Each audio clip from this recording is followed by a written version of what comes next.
Yo tenía un tiempo pensando de cuando Poncio Pilato dice que le dice que tiene todas las en el libro de Juan, cuando Poncio Pilato habla acerca de que está Jesús siendo juzgado y que está buscando culpa o que están tratando de encontrar algo en él, pero está ante su pueblo. Y Poncio Pilato es muy claro, ¿no? Que dice, he aquí el hombre. Entonces, eh, creo que es una declaración muy grande que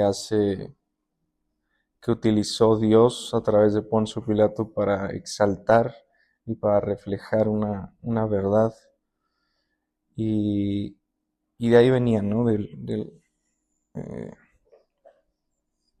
del contemplar a Jesús. Y,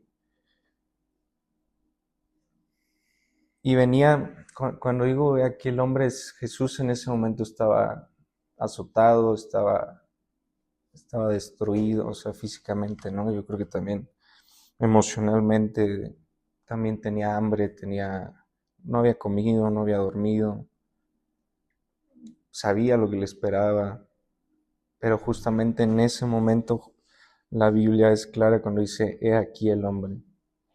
Entonces, yo creo que muchas veces el ser humano en la necesidad de entender y conocer, nos esforzamos arduamente desde nuestra existencia, desde que nacemos, en descubrir qué somos, qué es el ser humano, y estamos dispuestos a pagar cualquier costo.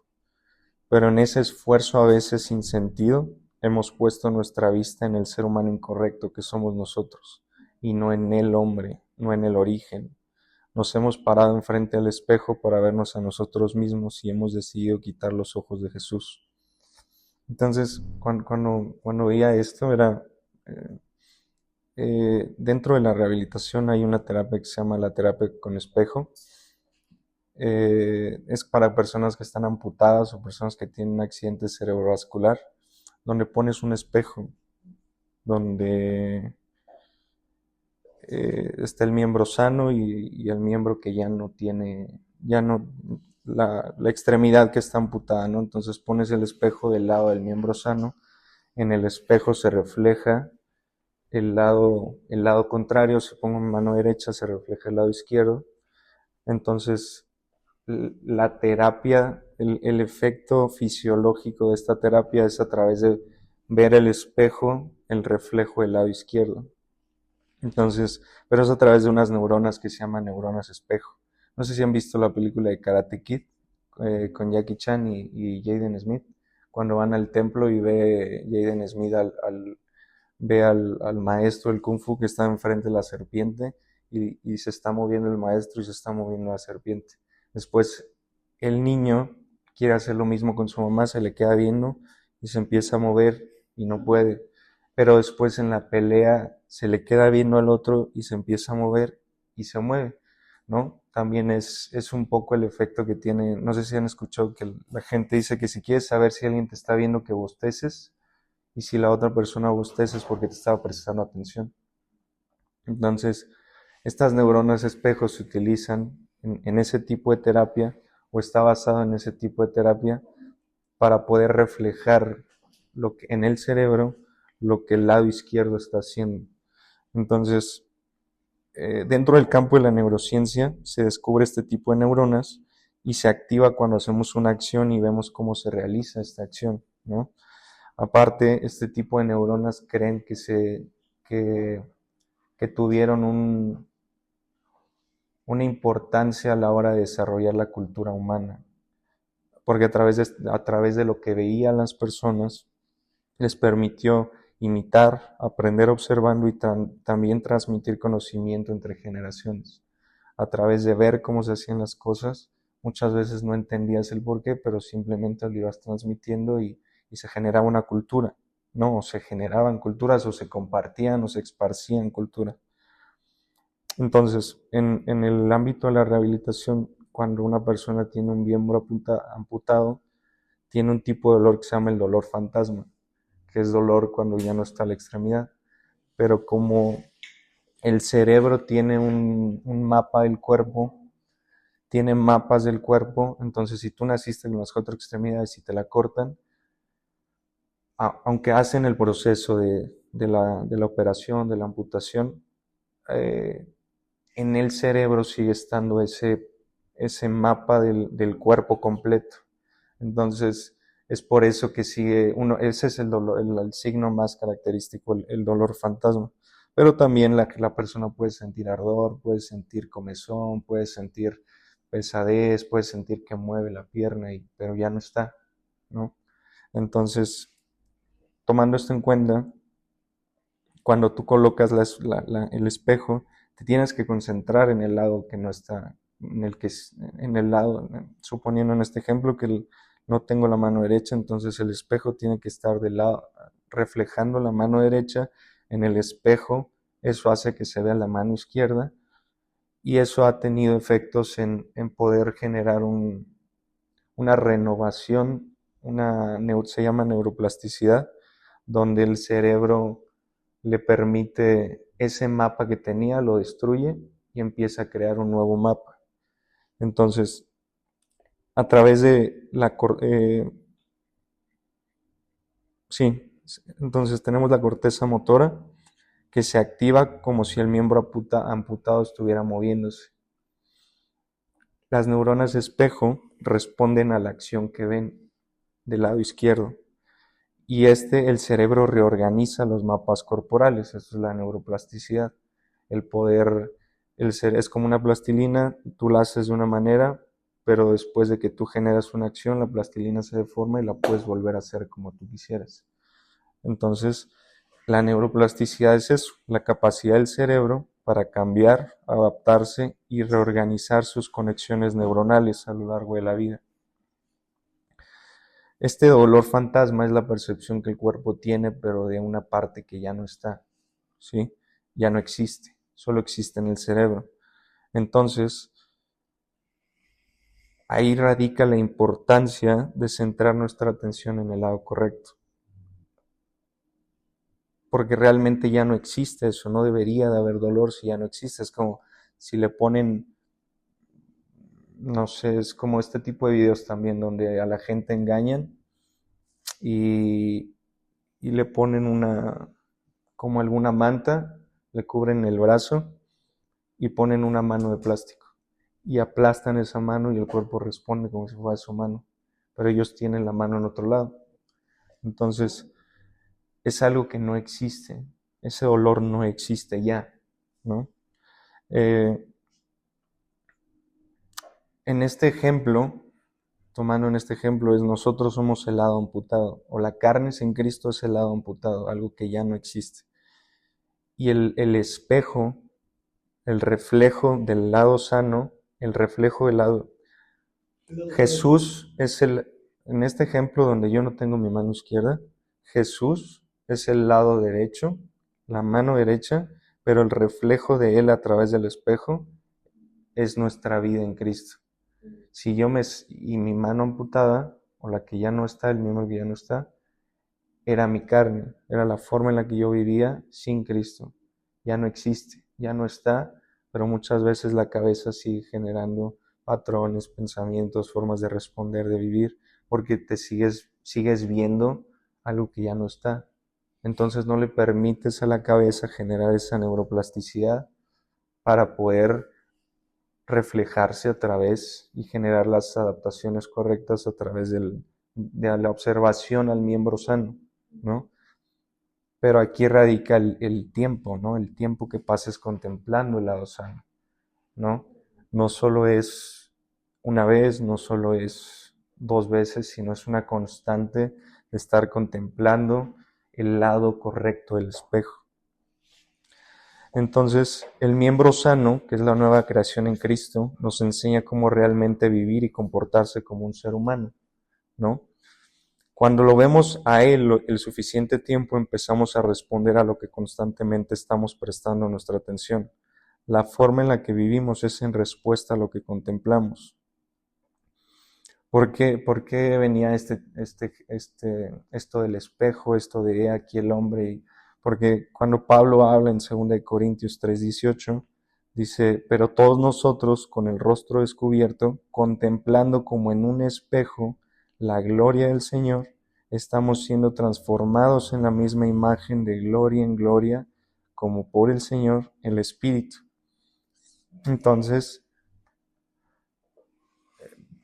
Pablo hacía un poco de referencia que a través de la imitación, a través de contemplar y constantemente centrar nuestra mirada en el hombre, es que nuestro cerebro va a generar una neuroplasticidad, vas a empezar a responder de manera distinta, vas a empezar a vivir de manera distinta en base a lo que estás contemplando constantemente, ¿no? La palabra transformados es cambiar a otra forma, transformar, transfigurar, y viene derivado de una palabra. La palabra transformados que utiliza Pablo ahí es metamorfo, pero deriva de la palabra morfe, que es la apariencia externa. Entonces, somos cambiados a otra forma, somos transformados, somos transfigurados como Jesús fue transfigurado, pero también en el exterior, no solo en el interior, sino en el exterior. Por eso un poco lo que decía ahorita César, ¿no? En teoría deberíamos de reflejar el rostro de Jesús completamente, ¿no? Pero bueno, volviendo a Juan 19:15, que es donde Pilato hace esta declaración de, he aquí el hombre, aquí está el hombre, dice Juan 19:15, y cuando Jesús salió fuera, llevaba la corona de espinas y el manto de púrpura, y Pilato les dijo, aquí está el hombre. Pilato de manera irónica estaba haciendo una revelación y un statement a toda la historia humana. Les estaba diciendo, esta es la manera más digna de vivir. Aquí está, si ustedes están buscando qué es la definición de un ser humano, aquí está el hombre. Aquí está el ser humano al que tienen que ver, aquí está el ser humano al que tienen que seguir, aquí está la manera más digna de vivir. En ese momento, entonces cuando Juan utiliza la palabra aquí está, proviene del griego idú, que deriva de eido, que es prestar atención, observar, ver, percibir con los ojos y por cualquiera de los sentidos, descubrir, convertir los ojos, la mente y la atención hacia cualquier cosa. Es completamente contemplar, prestar toda tu atención, todo tu tiempo en estar viendo al hombre. No solo, no solo en ciertos tiempos, sino a lo largo de toda tu vida, a lo largo de todo el tiempo, tener ese ejemplo de Jesús constantemente en todo lo que haces.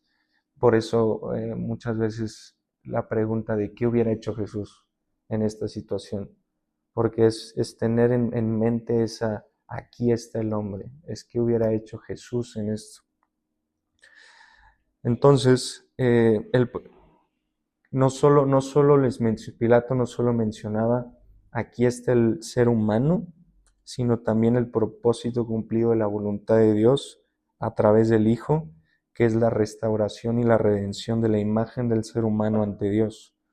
Por eso cuando Jesús dice sus últimas palabras, que dice, hecho está, no solo fue que quitó el pecado, sino la imagen del ser humano que se había caído la volvió a restaurar y la volvió, él fue el decirle a Dios, ya pagué el pecado, pero también el hombre ya está como lo hicimos en un principio. La imagen que nosotros creamos con ese propósito de vivir, con esa sin mancha, la he vuelto a alzar, la he vuelto a restaurar y la he redimido, la he limpiado. Entonces, la palabra hombre ahí viene del griego que es antropos, que es un ser humano. No está hablando de un hombre, del sexo masculino, sino está hablando del ser humano, ya sea hombre o mujer. Entonces incluye a todos los seres humanos. Por eso Pilato es, aquí está el hombre, aquí está el ser humano del cual nosotros venimos, por lo cual nosotros fuimos creados. Si tienes dudas, ve al hombre, contempla al hombre. Y Y bueno, la antropología es este estudio del ser humano, ¿no? Es el origen, el desarrollo, la cultura, el comportamiento y las sociedades. Entonces, una vez más, Pilato, la palabra antropos, de ahí viene la antropología, que es el estudio del ser humano, hombre o mujer. Y Pilato no solo les dijo, aquí está un ser humano, sino aquí está la forma correcta de vivir bajo el gobierno correcto, bajo el reino correcto, bajo los valores correctos, bajo la filosofía correcta.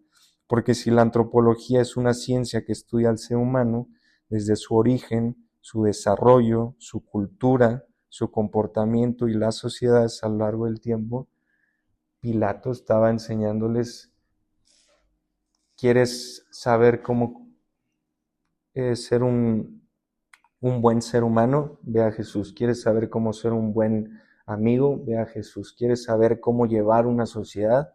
Ve a Jesús.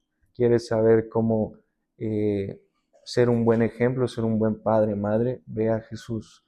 ¿Cómo construir una casa? Ve a Jesús. Entonces, algo que a mí me llama mucho la atención es que yo no creo, o sea, es muy curioso porque se habla de Jesús del 30 al 33, o sea, de los años 30 al 33, pero antes no sabemos nada de él, más que una vez en Lucas, que según se perdió y estaba con los maestros, ¿no? No digo que no era importante, pero creo que eh, tiene una relación, porque si vemos Juan, primero Juan el Bautista lo ve y dice, aquí está, o se utilizan esa palabra, aquí está el Cordero de Dios. Después Dios mismo dice, aquí está mi Hijo amado. Después Pilato dice, aquí está el hombre, y en ese mismo capítulo, versículos después, les vuelve a decir, aquí está su rey. Entonces vemos sí, o sea, el punto que quiero hacer es, evidentemente Juan no se equivocó, pero cuando Jesús tenía la cara destruida era como pues decir, pero ¿de qué hombre? O sea, ¿por qué no dijeron aquí está el hombre cuando entró a Jerusalén, ¿no? Regresando. ¿Por qué justamente cuando estaba destruido? ¿Por qué justamente cuando estaba golpeado? Porque antes su vida no había sido en servicio a los demás, sino hasta que Juan lo ve y le dice, este es el Cordero de Dios, o sea, este es el sacrificio, este es el que se viene a poner por todos, es ahí cuando un hombre verdaderamente empieza a vivir. Ese es el verdadero, de nada sirve lo que hizo, o sea, hablando de Jesús sí, pero si tú construiste un imperio, un negocio, pero eso no está sirviendo a los demás, no tiene eco en la eternidad. Solamente cuando Jesús comenzó su ministerio, que fue prepararse como el Cordero, empezar este camino a la cruz, es cuando realmente un ser humano empieza a vivir, cuando empieza realmente a sacrificarse por los demás, para los demás, estar ahí. Es ahí cuando tiene sentido la vida, no antes, no cuando estabas o todo estaba bien, o cuando estás en tu casa, estás un poco trabajando para ti, sino cuando realmente, precisamente la imagen de aquí está el hombre sirviendo a los demás fue, yo lo pago para que ustedes, para que la vida en servicio que ustedes lleven no se tenga que ver así, muriendo por los demás, sino muriendo en cosas pequeñas por los demás, ¿no? Entonces, ¿por qué Pilato hace esta declaración cuando Jesús está siendo castigado? No pudieron haber hecho énfasis en enseñarnos esto cuando Jesús ministraba o no había sangre en su rostro. Si vamos a Isaías 52:14, dice que en ese momento la apariencia estaba desfigurada. Su rostro, después de ser golpeado, ya no era como el de un ser humano, que había perdido su estructura anatómica. Dice Isaías 52:14, de la manera que muchos se asombraron de ti, pueblo mío, así fue desfigurada su apariencia más que la de cualquier hombre. O sea, es inclusive curioso que dice que fue desfigurada su apariencia más que la de cualquier hombre, y ahí le dicen, aquí está el hombre. Él ya no era un hombre, o sea, su rostro ya no era el de un ser humano, pero fue cuando lo resaltan más como un ser humano, porque no se trata de la apariencia externa, sino se trata del cómo estaba viviendo Jesús, no de cómo se veía Jesús, y su aspecto más que el de los hijos de los hombres. Entonces, primero tenemos que entender y recordar cómo es que Dios ve al ser humano, y que Jesús describió en la Escritura por el apóstol Pablo en Colosenses 1:15, que Jesús es descrito como la imagen visible del Dios invisible. Entonces, quién era Jesús? Era Dios, era la imagen de Dios. Pero ¿cómo veía Dios a los hombres? Lo podemos ver cuando Samuel ve a David. Dice 1 Samuel 16:7, pero el Señor le dijo a Samuel, no mires a su apariencia ni a lo alto de su estatura, porque lo he desechado, porque Dios no ve como el hombre ve, pues el hombre mira la apariencia exterior, pero el Señor mira el corazón. Entonces pudiéramos poner este ejemplo de una persona, alguien que está pidiendo dinero, ¿no? Que dices, bueno, no está tan mal, ¿no?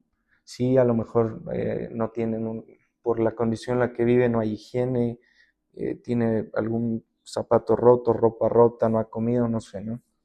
Y pudiéramos ver en este ejemplo, si esa persona le dan dinero, pero decide dárselo a alguien más, está cumpliendo con este principio que es el servicio, por lo cual el ser humano fue creado para servir. ¿Por qué? Porque nosotros, estando bien vestidos, estando bañados, podemos ir a darle dinero a alguien, pero no se trata de la apariencia, y podemos decir, está haciendo una buena obra. No estoy diciendo que no lo hagamos de corazón, pero cuando una persona no se ve bien, podemos decir, eso no es un ser humano que, o sea, sí está ayudando, pero no tiene un buen aspecto. ¿Por qué? Porque nosotros vemos de cierta manera, por la apariencia. Dios aquí ve, no solo en David, sino en su forma de ser, el corazón. Por eso es que Pilato hace esta declaración cuando Jesús ya no tenía una apariencia de hombre, y les dijo, aquí está el hombre. Entonces Dios Padre estaba viendo al Hijo, pero también estaba Él mismo ahí reflejando su corazón hacia la humanidad. Dios Padre estaba viendo su voluntad en acción a través de la obediencia del Hijo. No estaba viendo su apariencia o su estado físico, estaba viendo cómo Dios, hecho hombre, le enseñaba en ese momento en específico cómo es que un ser humano fue creado para vivir, rendido en completa obediencia al Padre y amando y sirviendo, dando su vida por todos. Entonces, otra vez lo que comentaba antes es, en el Evangelio de Juan se mencionan esas 4 veces, aquí está refiriéndose a Jesús. Juan 2, 29 y 36. Aparte, Juan 2 veces en el mismo capítulo menciona aquí está el Cordero de Dios, las 2 veces. En el 2:29 dice, al día siguiente Juan vio a Jesús que venía hacia él y dijo, ahí está el Cordero de Dios que quita el pecado del mundo. Y después, 7 versículos después, dice que estaba con sus discípulos y que lo vio pasar y les dijo, ahí está el Cordero de Dios. Juan reconoce que la vida de un ser humano debe de ser en servicio a los demás. En el versículo 36 les enseña a sus discípulos y les dice en un versículo tan pequeño, no importa cuánto yo les enseñe, qué tanto yo les muestre, si tienen dudas de cómo vivir, véanlo a Él. Ahí viene, aquí está, el Cordero de Dios, el sacrificio, la vida en servicio que estaba teniendo hacia los demás. Era el capítulo 2 y estaban, la misma escritura nos muestra la base, la manera de vivir del ser humano. Después Pilato en Juan 19, 5 y 14, del versículo 5 que le dice aquí está el hombre, al versículo 14, pasa de ser el hombre a ser el rey. Entonces, el Espíritu Santo nos enseña a través de la Escritura que solo el ser humano que está dispuesto a vivir sirviendo a los demás es capaz de reinar. Juan 19:14, y era el día de la preparación para la Pascua. Eran como las 6 de la mañana y Pilato dijo a los judíos, aquí está su rey. Jesús modeló que el verdadero poder no es para ser utilizado para someter y controlar a los demás, sino para derramar tu vida en servicio a los demás. Vivir sirviendo como el Cordero modeló es la única manera digna y es el verdadero propósito del ser humano. Entonces comenzamos a vivir y caminar en esta verdadera identidad de reyes y sacerdotes en el momento en el que estás dispuesto a morir a ti para que otros vivan. Y un ejemplo de esto es que algo que me llama mucho la atención es cuando en Juan 13, cuando Jesús le lava los pies a los discípulos, es muy claro en el versículo 3 al 5 que dice, Jesús sabiendo que el Padre había puesto todas las cosas en sus manos, le había dado todo el poder, y que de Dios había salido y a Dios volvía, se levantó de la cena y se quitó el manto y tomando una toalla se la ciñó. Es decir, cuando supo que tenía todo el poder, empezó a servir a los demás. Se quitó el manto de un maestro en esa cultura y se puso una toalla de un sirviente. Echó agua en una vasija y comenzó a lavar los pies de los discípulos y a secárselos con la toalla que tenía ceñida. El único ejemplo de un hombre, y hablo de la humanidad, mostró con su vida y con esta acción que aunque él dijo, porque en el versículo de ese mismo capítulo, en Juan 13, este versículo de que Dios le mostró que tenía todo el poder en sus manos, se quitó el manto y se agarró la toalla, fue en el versículo 13 y 5. En el capítulo 13, versículo 14, unos versículos después, él mismo les dice, yo soy el Señor y Maestro. Modeló que quitarse el manto de una posición para ponerse una toalla ceñida a la cintura para hacer el trabajo de un siervo hacia su maestro era y es la única manera de vivir dignamente. Otra vez el eco de decir, aquí está el hombre.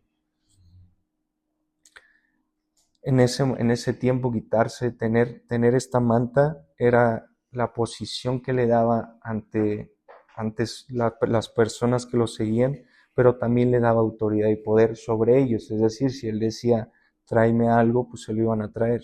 Pero él mostró que cuando Dios, él supo, él ya sabía, pero la Escritura dice que cuando él supo que Dios Padre le había dado todo en sus manos, fue cuando se quitó no la autoridad que venía de Dios, sino se quitó el poder ante los ojos de las personas. Se quitó, es como quitarse la corona y decir, yo no soy rey por la corona, yo soy rey por lo que hago, porque una corona no me hace rey, sino como yo vivo es lo que me hace un rey. Un rey no es el que está sentado en el trono, sino es quien está sentado en el trono es quien le da poder al trono. Si no, se puede convertir en una silla. El trono por sí solo, el territorio por sí solo, la corona por sí sola no hacen rey a una persona, sino el cómo vives, el cómo utilizas y cuando sabes lo que tienes, es la manera en la que te hacen rey. Entonces, en ese momento, él ante la humanidad se quitó su corona, se la rindió y empezó a lavarle los pies a todos, se ciñó la toalla que todos podemos cargar, que todos podemos tener. Y una vez más, Él se hizo como nosotros para que nosotros pudiéramos ser como Él. En Marcos 10:45 dice, porque ni aun el Hijo del Hombre vino para ser servido, sino para servir y para dar su vida en rescate por muchos. Filipenses 2:5-8.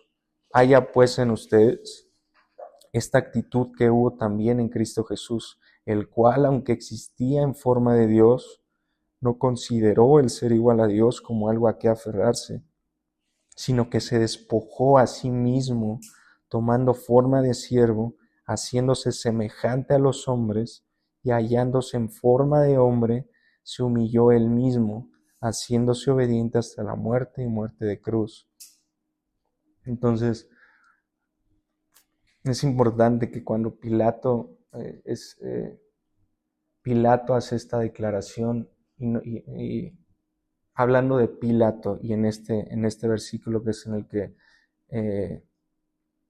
pues me centré, que es aquí está el hombre, es un poco lo que Pablo decía, nosotros ya no podemos ver a ese hombre, o sea, visualmente, pero sí podemos, como Pablo dijo, vivir contemplando como en un espejo, como en la terapia de espejo, fijarte del lado sano de la nueva creación en Cristo Jesús y quedarte contemplando ahí, moviendo tu brazo para que la parte que estaba muerta sea reflejo del hombre que está viviendo, del hombre al que estás contemplando.